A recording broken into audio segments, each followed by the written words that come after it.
BWCF sekalian, 17 Juli di Teater Kecil Taman Ismail Marzuki, Teater Mandiri mementaskan karya terbarunya berjudul Ah. Karya ini juga akan dipentaskan di Festival Balijani di Denpasar. Salah satu aktor teater mandiri yang ikut main di dalam pementasan itu adalah Saudara Gandung Bondowoso. Ya, mungkin pada pementasan kemarin adalah aktor tertua di teater mandiri yang ikut dalam permainan itu. Mas Gandung ini sehari-hari adalah dosen teater di IKJ. Dia itu telah ikut teater mandiri sejak tahun 1975. Dan saat dari tahun 1975 sampai sekarang aktif terlibat dalam pementasan-pementasan teater mandiri. Nah, kali ini teman-teman BWCF kami ingin sedikit ngobrol dengan Saudara Gandung, Mas Gandung ini tentang bagaimana dia memilih jalan hidupnya di teater dan sejak tahun 75 dia terlibat aktif dalam pementasan teater mandiri. Mungkin Mas Gandung bisa dicerita ya, sejak kapan masuk LPKJ atau berapa, lalu bagaimana Mas Gandung bisa ikut masuk di dalam teater mandiri yang didirikan Putu Wijaya. Mungkin bisa dari situ Mas Gandung. Ya, saya Gandung Bondowoso. Tapi terlebih dulu saya harus bercerita mengapa ada Gandung dan ditambahi Bondowoso. Nama asli saya adalah Hurip Winarno. Tetapi karena saya anak Jogja, biasa dipanggil Gandung. Nah, kalau di Jawa Barat barangkali itu padanannya itu Ujang, seperti itu. Gandung itu nama biasa itu di Jawa Tengah, terutama di Jogja. Mengenai Bondowoso, Gandung Bondowoso, itu gara-garanya adalah dosen saya di Lembaga Pendidikan Kesenian Jakarta, namanya Wahyu Siombing. Saya menjadi salah satu aktornya di film yang dia sutradarai, yang berjudul Pembunuh di Tengah Kita. Saya main di film itu. Nah, ketika di studio itu sedang mengerjakan kredit title, nama-nama para pendukung itu, nama saya itu hanya ditulis Gandung. Wahyu Siombing bilang, itu nama itu terlalu pendek, panjangin. Dipanjangin apa? Wahyu Siombing juga yang bilang, tambahin Bondowoso. Enggak tahu saya, kok dia mempunyai gagasan tambahin Bondowoso. Sejak saat itu, nama saya, teman-teman saya, kalau menulis nama saya, Gandung Bondowoso. Itu tahun berapa itu Mas? Itu tahun 75. Jadi Anda masuk LPKJ itu tahun berapa? Saya masuk ke LPKJ jurusan teater tahun 74. Selepas SMA dari Jogja. Itu ceritanya begitu. Mengapa saya disebut Gandung Bondowoso itu gara-gara Wahyu Siombing sampai hari ini. Nah, sekarang lanjut ke teater mandiri. Sebelum di teater mandiri, saya itu digembleng di Lembaga Pendidikan Kesenian Jakarta yang sekarang berubah nama menjadi Institut Kesenian Jakarta di jurusan teater. Saya digembleng dengan teater realis. Teater realis, wah acting. Kalau nangis harus keluar air mata, kalau marah harus melotot-melotot, keras, begitu ya. Itu Pak Wahyu Siombing kan yang mengajar? Itu yang ngajar istrinya Pak Wahyu Siombing, namanya Tati Malyati. Saya betul-betul diajar di situ. Ya, metodenya Stanislavski. Sangat Stanislavskian, sangat Stanislavskian. Kemudian saya menonton pertunjukan teater mandiri, judulnya Aduh. Itu di Taman Ismail Marzuki di Teater Kecil. Saya terpesona dengan Aduh itu. Ini seni peran yang sangat lain, Aduh itu. Bau realismenya itu sangat tipis. Saya tertarik itu. Nah, kemudian pada tahun 75 atau 76, saya agak lupa itu, saya bergabung dengan teater mandiri. Latihannya adalah di tanah lapang gitu, yang banyak rumputnya, tetapi sekaligus banyak batu-batu keras-keras itu. Itu di daerah mana? Di Cikini Tim atau di mana? Di belakang Institut Kesenian Jakarta. Oke. Waktu itu ada tanah kosong. Saya ikut latihan itu. Itu anggota teater mandiri pertama itu siapa aja? Anggota teater mandiri pertama banyak yang sudah almarhum, antara lain Alimin Lasasi, dia teman dekatnya Putu, juga salah satu orang yang berpengaruh di teater mandiri. Dia menjadi penjaga teater mandiri untuk disiplin dalam latihan, menegur para pemain yang disiplinnya itu rendah.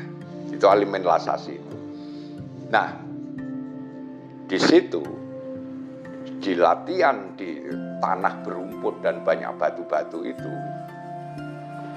di situ ada gerobak sampah. Itu waktu itu sama sekali tidak ada naskah. Oleh Putu Wijaya, kami hanya disuruh bergerak macam-macam. Ada yang menderap-derapkan kaki, ada yang mengacung-acungkan, mengepal-ngepalkan tangan, ada yang menggeliat-geliat di tanah. Itu jam berapa latihannya? Latihannya itu dimulai dari jam 11 malam.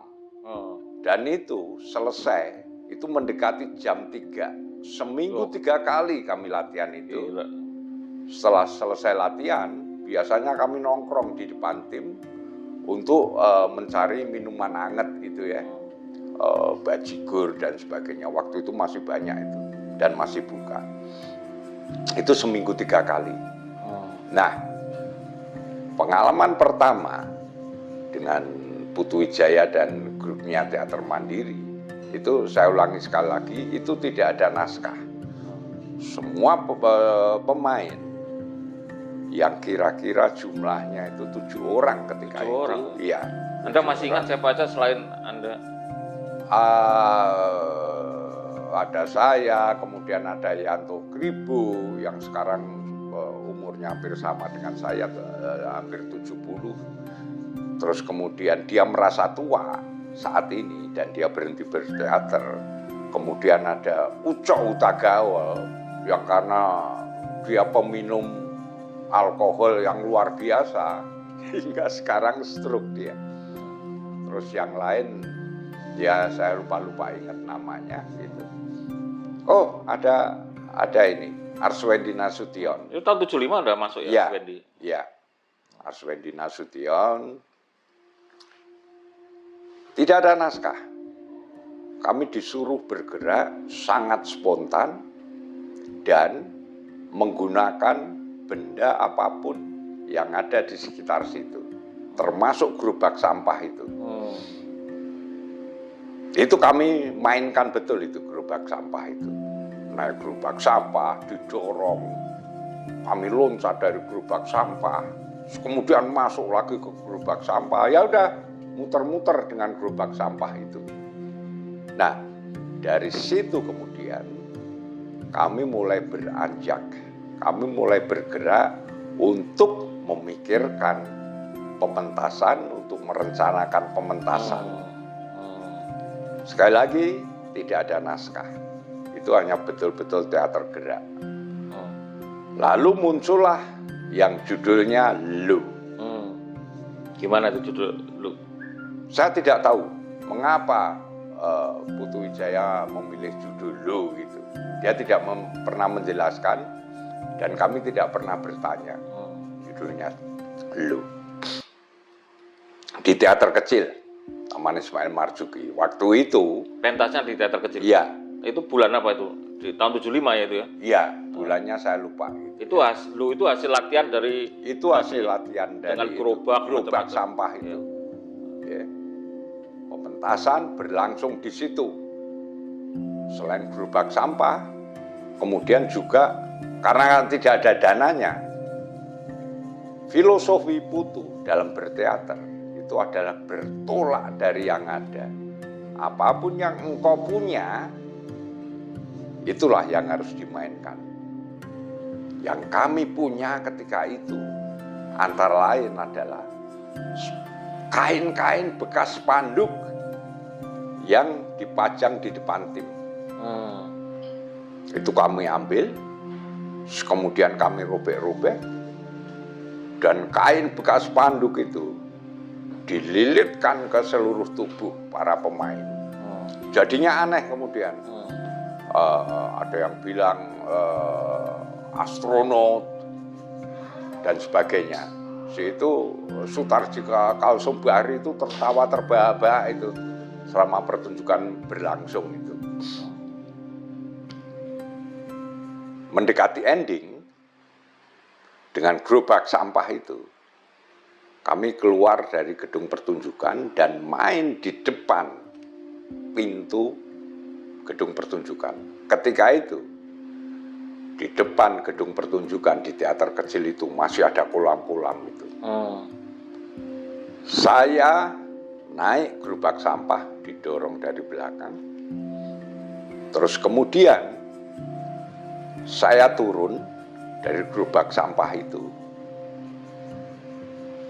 diikuti oleh 2-3 pemain lainnya.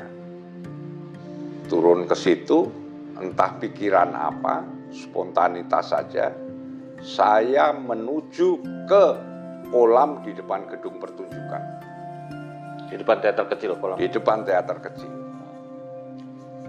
Yang paling gila itu, entah didorong oleh apa, saya buka celana, kelihatan pantat saya, dan saya pura-pura berak di kolam itu. Ali Sadikin yang nonton pertunjukan itu melihat saya begitu. Wow, berapa waktu kemudian ketika Ali Sadikin bertemu dengan Putu Wijaya di Dewan Kesenian Jakarta, ngomel Ali Sadikin. Marah ya katanya. Ya. Adegan telanjang itu. Itu yang telanjang waktu itu Anda sendiri atau yang lainnya juga? Saya sendiri waktu itu. Yang lain tidak segila saya. Mereka aku jongkok tapi masih pakai celana gitu. Yang buka celana sampai kelihatan pantatnya pura-pura berak itu ya cuman saya. Putu di Dewan Kesenian Jakarta ditegur oleh Ali Sadikin. Itu pertunjukan apa itu? Reaksi Putu seperti apa saya tidak tahu. Tapi Putu saya yakin dia bisa menerangkan bahwa dengan sangat santun gitu, sehingga Ali Sadikin tidak kebablasan marahnya. Seperti itu, saya berak di situ. Nah, itu apa tanggapan terhadap pementasan lu itu dari para penulis teater sangat positif. Menurutnya Saudara Bambang Pujono pernah menulis bahwa itu energi tenaganya luar biasa lah dari pertunjukan itu. Menurut Anda gimana? Waktu pementasan itu memang secara komunal energi itu benar-benar meledak gitu, sehingga pementasan Lo itu dianggap salah satu pementasan physical teater pertama lah yang dari grup teater Indonesia kayak gitu. Ya, energi, kekuatan fisik itu kami peroleh karena latihan kami yang sangat keras, dimulai dari jam 11 malam dalam kegelapan yang hanya diterangi, disinari oleh cahaya lampu neon itu pun lampunya dari jarak jauh sehingga remang-remang betul. Itu kami betul-betul fisik sekali, merayap, berbaris berderap-derap, mengacung-acungkan seluruh anggota tubuh dan sebagainya. Di situ kami dilatih. Tidak ada dialog sama sekali. Itulah yang barangkali kemudian membentuk fisik kami, membentuk power kami, kekuatan kami. Itu bisa maksimal seperti itu. Dan itu kemudian tentu saja kami gunakan dalam pertunjukan pertunjukan yang berjudul Lo itu. Itu perupa Nazar katanya aktif banget, intens banget mengamati latihan-latihan itu, apa betul? Iya, perupa Nazar itu rupanya tertarik dengan latihan itu. Dan dia mengawasi secara khusus latihan itu. Dan kadang-kadang kami berbincang-bincang dengan Nazar, minta pendapat dia, begitu ya. Yang sangat intensif berbincang dengan Nazar itu ya Putu Wijaya. Tentu saja Nazar bertolak karena dia orang seni rupa, dari seni rupa. Tapi itu cocok dengan Putu Wijaya, karena Putu Wijaya itu mempunyai latar belakang seni rupa juga. Dia pernah kuliah di Asri. Ya, seni rupa. Ya, cocok gitu. Nah, itu yang membuat mengapa teater mandiri pada awal itu sangat mementingkan warna. Maksudnya gimana warna? Warna itu contoh paling sederhana. Baju kami itu betul-betul syarat dengan warna. Tidak sekedar pakaian, tidak sekedar kostum. Tapi ya itu tadi seperti saya bilang, kostum itu supaya berwarna-warni dibalut dengan spanduk. Spanduk itu kan warna-warni. Ada spanduk itu pengumuman pertunjukan tim itu. Itu kan ada warna hitam, ada warna kuning, ada tulisan-tulisan dan sebagainya. Itu menjadi warna itu. Demikian. Seterusnya seperti itu. Setelah itu dilanjutkan dengan model seperti itu lagi. Judulnya Entah. Tahun berapa itu Entah? Itu tahun 77 Entah itu. Ya, dimainkan di gedung yang sama, di teater kecil. Masih sama. Anda juga terlibat? Saya masih terlibat. Itu apa? Apakah pakai gerobak lagi atau apa? Itu sudah prosesnya. Tidak pakai gerobak, tetapi tetap tidak memakai naskah. Hanya yang menonjol kemudian menggunakan tongkat-tongkat bambu itu. Tongkat bambu itu betul-betul tidak menyimpulkan, tidak melambangkan, tidak menjadi properti apapun selain digunakan sebagai alat yang bisa dimainkan untuk apa saja. Bisa untuk memukul, bisa untuk menderap-derapkan, berderak-derak, dipukulkan ke lantai, dan sebagainya. Seperti itu, masih seperti itu. Itu latihannya juga tengah malam dengan bambu-bambu itu? Sama. Spartan gitu? Tengah malam, iya. Kami betul-betul diajar. Itu ada beberapa anggota yang kemudian mengundurkan diri karena tidak kuat. Dalam latihan itu ada yang muntah-muntah itu. Mengundurkan diri 2 orang itu. Mengundurkan diri tidak kuat, masih muda. Tapi diajar seperti itu tidak kurang. Tidak kuat. Walhasil kemudian akhirnya pertunjukan itu didukung oleh sekitar 9 pemain yang secara fisik masih kuat, termasuk saya masih kuat. Itu Entah, modelnya masih sama dengan Lo, masih sama seperti itu, tanpa naskah. Setelah itu kemudian berlanjut, Putu mulai menggunakan naskah. Tapi waktu Adu kan sebetulnya sudah menggunakan naskah ya, sebelum Lo itu kan? Iya, Adu itu menggunakan naskah. Tapi kemudian Putu meloncat tanpa naskah.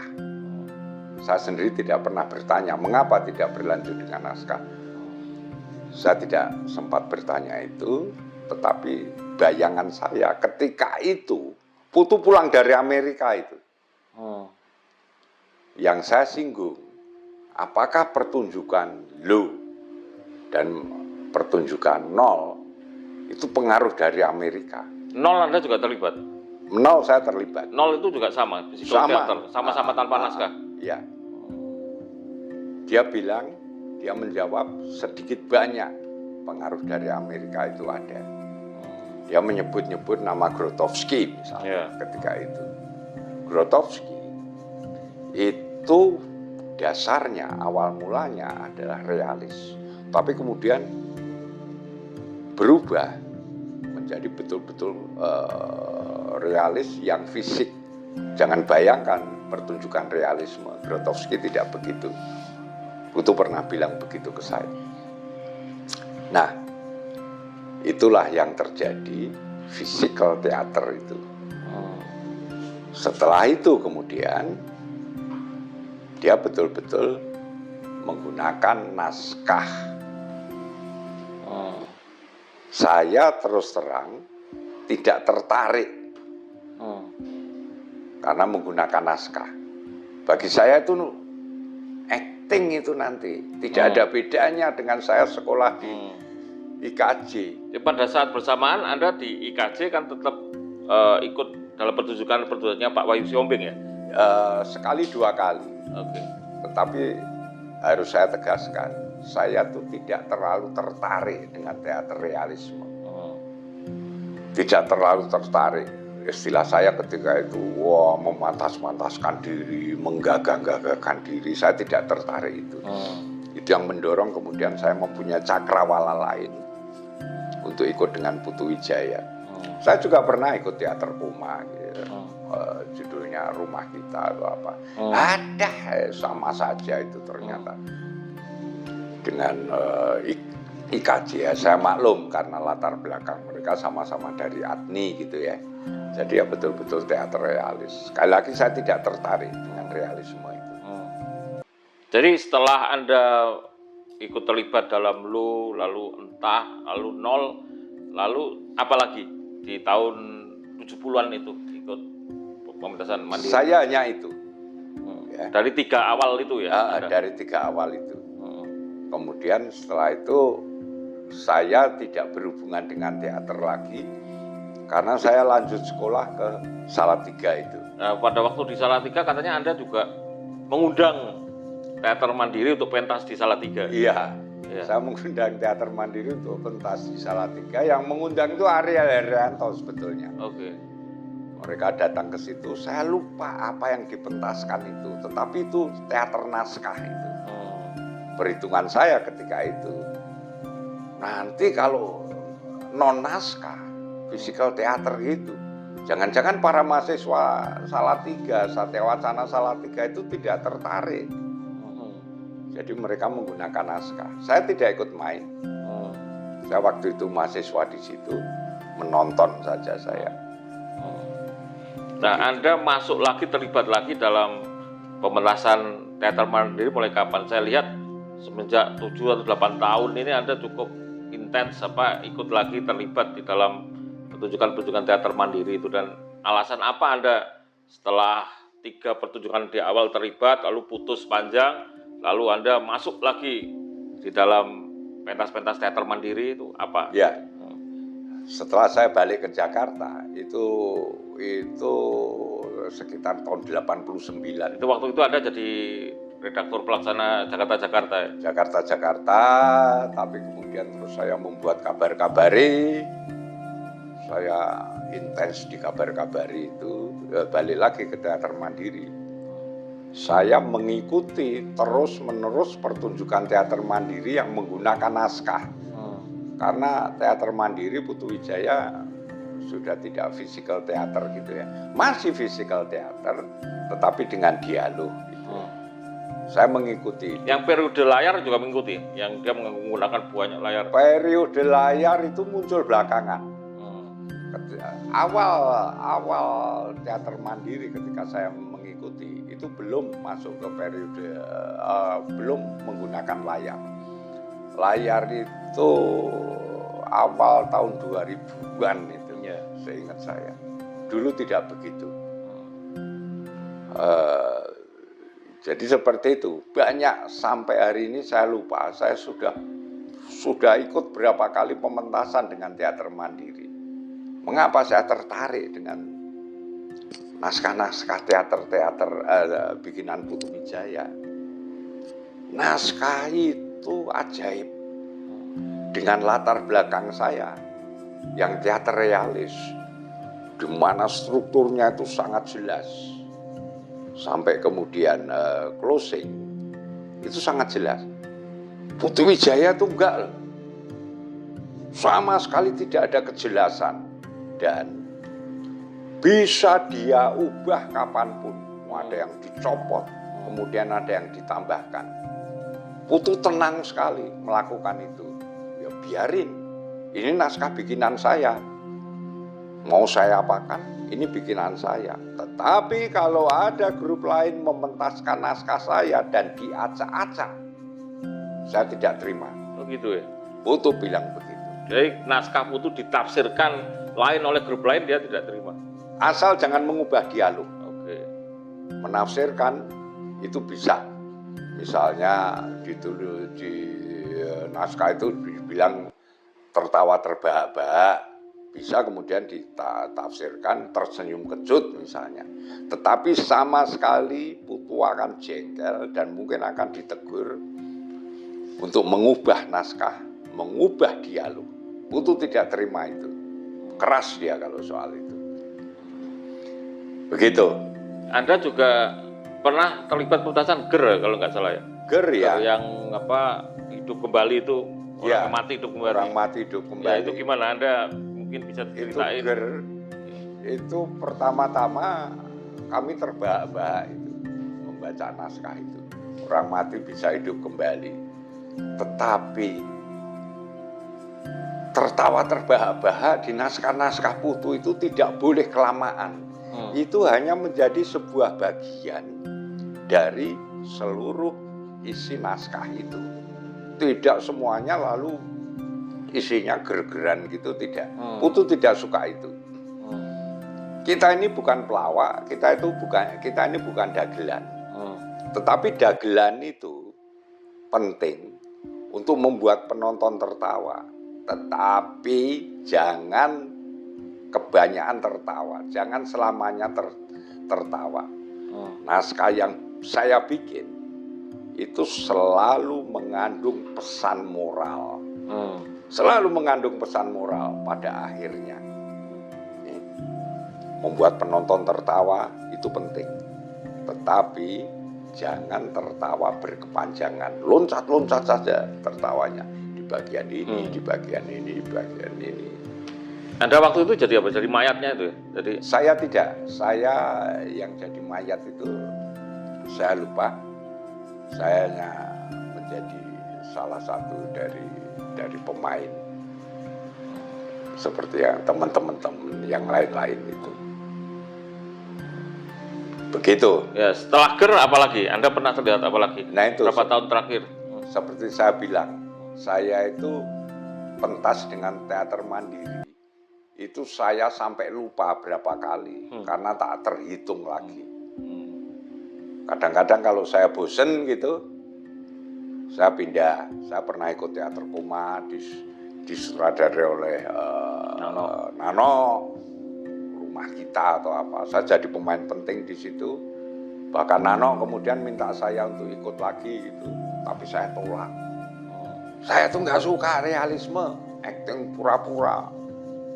Kerinduan terhadap gaya teater mandiri terus memanggil, ya? Sampai hari ini, ya, sampai hari ini. Tetapi terpaksa saya harus tahu diri di usia saya yang Januari nanti 70 tahun. Itu daya ingat saya. Jadi di teater mandiri sekarang itu Anda termasuk aktor yang paling tua ya? Saya paling tua, paling senior. Oke. Itu sebabnya Putu itu selalu meminta saya, Gandung, kamu menjadi penjaga disiplin. Oke. Maksudnya gimana penjaga disiplin itu gimana? Anak-anak harus berlatih pada jam yang sudah disetujui. Anak-anak harus mempunyai disiplin ketika latihan, mempunyai keseriusan yang tinggi, jangan bercanda. Kalian boleh rileks ketika istirahat, mengisi perut, habis itu latihan lagi. Itu latihan itu rutin, itu dimulai dari jam 3 siang, selesai jam 21. Jam 9 malam? 9 malam. Wow. Rutin seperti itu. latihannya dan diulang-ulang.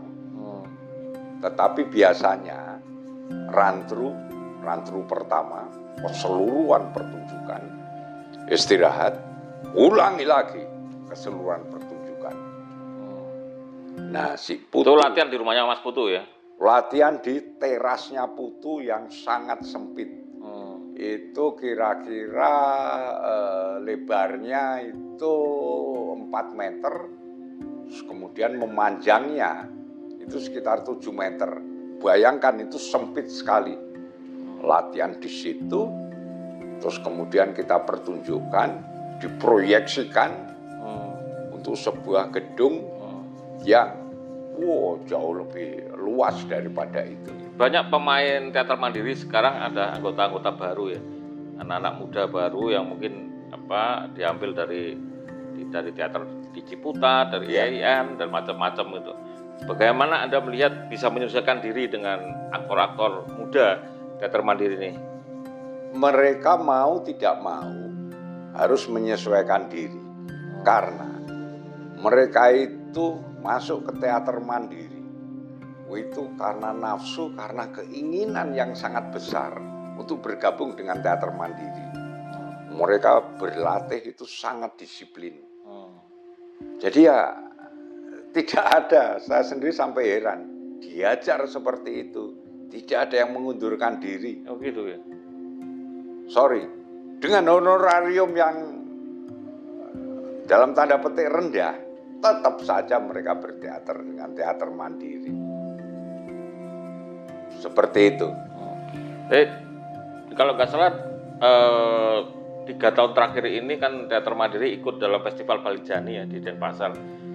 Tahun lalu ya, lalu juga, dan tahun ini yang dengan naskah ini. Kalau tahun lalu dengan naskah apa, Mas Gandong? Tahun lalu itu naskahnya, kalau nggak keliru saya. Anda juga terlibat kan sebagai wali kota terlibat. Atau apa itu? Iya, saya terlibat. Bukan, naskahnya Aum. Saya jadi pemain utama itu. Ya. Saya jadi pemain utama, nggak menyangka juga. Semua penulis memuji-muji saya, nggak menyangka saya. Jadi stamina harus kuat ya, fisik gitu. Iya, teater mandiri itu teater fisik sebetulnya. Teater fisik. Latihan kami itu lebih kepada pernapasan. Oke.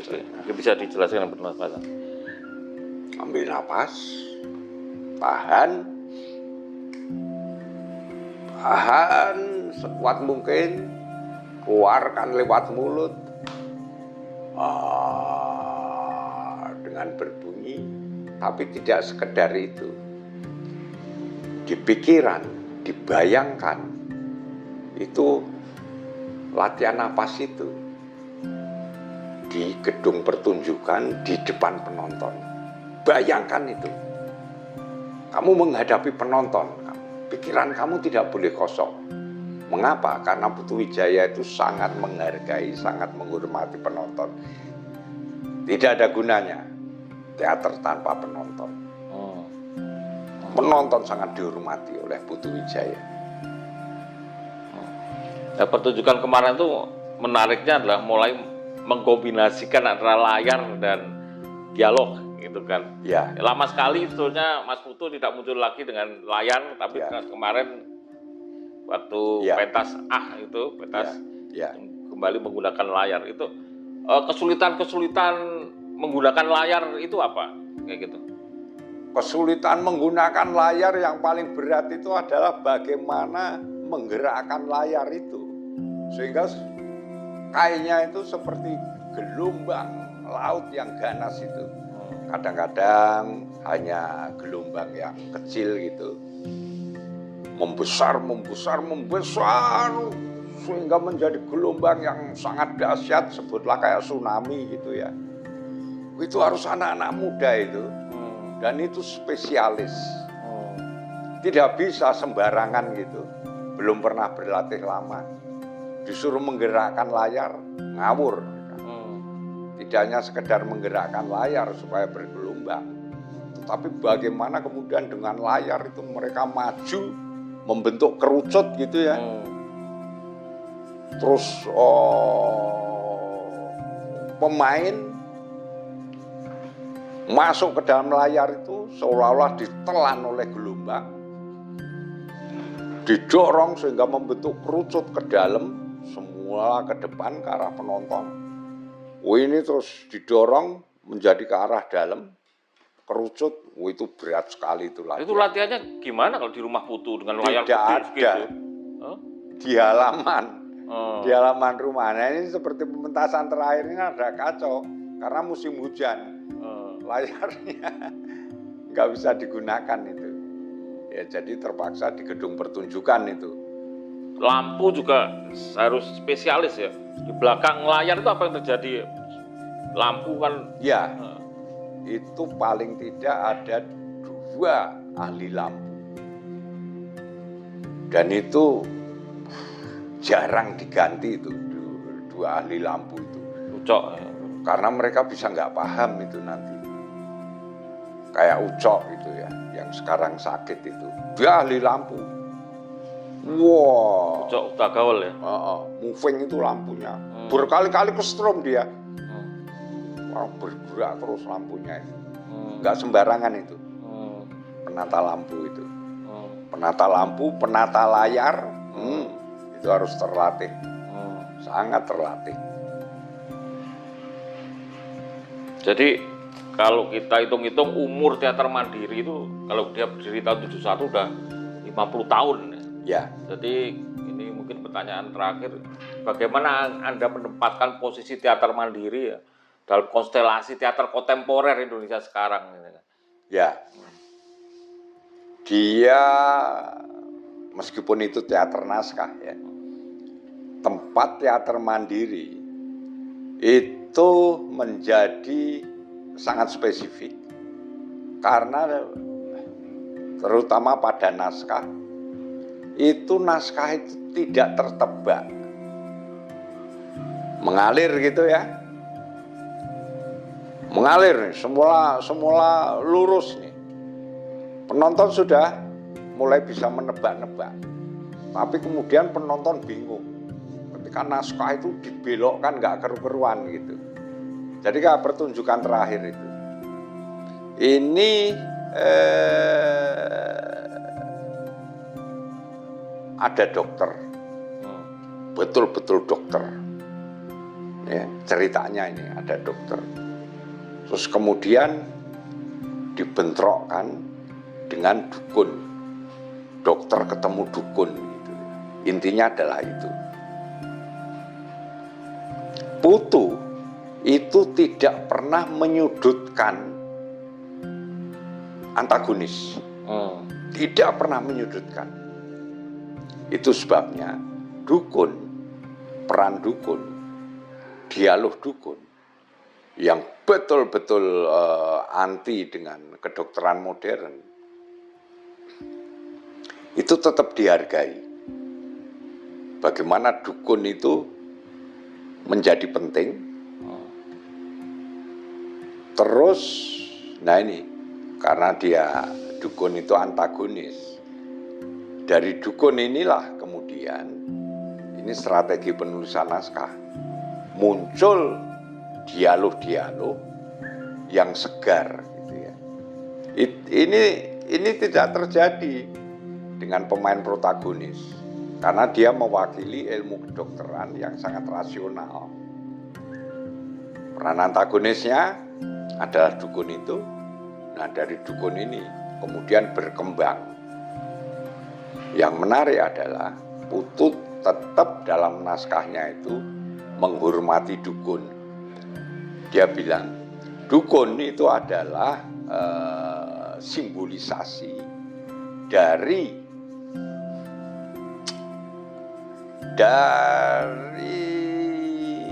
kearifan lokal. Jadi jangan diotak-atik. Itu sebabnya menurut saya dengan berani, karena ini adalah gurunya Putu. Dalam dialog itu disebut W.S. Rendra menulis buku yang judulnya kira-kira meninjau kembali kearifan lokal. Saya lupa. Mempertimbangkan tradisi. Mempertimbangkan tradisi. Mempertimbangkan tradisi. Oleh Putu tidak setuju. Tradisi tidak bisa dipertimbangkan, biarkan seperti itu. Itulah kearifan lokal. Jangan dipermak. Buntutnya yang kemudian yang membuat penonton tertawa. Ini penting. Kearifan lokal jangan seperti W.S. Rendra. Dipertimbangkan, biarkan kearifan lokal. Mengapa? Karena ini akan memperkuat pariwisata. Penonton. Seperti itu. Tidak tertebak Putu itu. Jadi Putu tidak tertebak ini. Tidak itu yang kekuatan Putu ya. Yang menurut Anda? Ya. Dia tidak mengalir konvensional gitu. Tidak begitu. Selalu dia dirajang-rajang gitu, belokkan gitu. Beloknya pun tidak belok yang lurus gini. Pas mendadak, melingkar lagi, diulangi lagi, lurus gitu. Tetapi endingnya itu selalu ada pesan dari Putu Wijaya. Kayak ending kemarin itu. Itu. Kamu itu, dia bilang kepada dukun yang, kamu itu ternyata sama saja dengan saya. Kita sama-sama berjuang tapi keluar dari penjara Nusa Kambangan. Terus dijawab oleh dukun itu yang dimainkan si Yose Rizal. Kalau tidak diteror oleh orang-orang Nusa Kambangan, itu tidak akan ada perubahan. Selesai. Itu ucapan teroris, kata Putu. Teroris itu begitu. Melakukan teror demi adanya perubahan. Tapi Putu tidak menyebut teroris. Endingnya menyanyikan satu nusa satu bangsa gitu ya. Lagunya Hari Rusli Indonesia, menangis jangan menangis Indonesia. Itu awal. Awal ya. Endingnya itu semua pemain sebelum di curtain call itu menyanyikan satu nusa satu bangsa. Itu pesan moral Putu bahwa kita ini satu bangsa satu bahasa, jangan terpecah-pecah. NKRI. Jadi mungkin estetika teater mandiri itu di dalam konstelasi teater kontemporer kita itu tetap bisa terus ya, menurut Anda, bisa menarik generasi milenial. Kalau ukurannya, pandangannya bahwa sekarang anggota teater mandiri itu sebagian besar adalah anak-anak muda. Oke. Usia di bawah 40 tahun. Itu bagi saya itu adalah sebuah indikator bahwa itu menarik penonton-penonton muda. Bahwa menarik kalangan muda. Saya ini tiba-tiba merasa paling tua nih di teater mandiri karena banyak anak-anak muda yang masuk ke situ. Anda melihat ada juga regenerasi penonton di dalam melihat menonton teater mandiri. Kayak kemarin itu, saya terkejut itu. Yang mendatangi saya, ngajak salaman, ngajak foto, selfie, dan sebagainya itu. Mulai dari generasi senior tahun 70-an, kayak yang Pamunca, Ratna Rianti Arno, datengin saya. Tapi setelah itu anak-anak muda usia di bawah 30. Mahasiswa-mahasiswa itu. Bagi saya itu regenerasi itu. Dan penontonnya terbanyak seperti itu. Anak-anak muda. Kelihatannya mahasiswa mereka itu.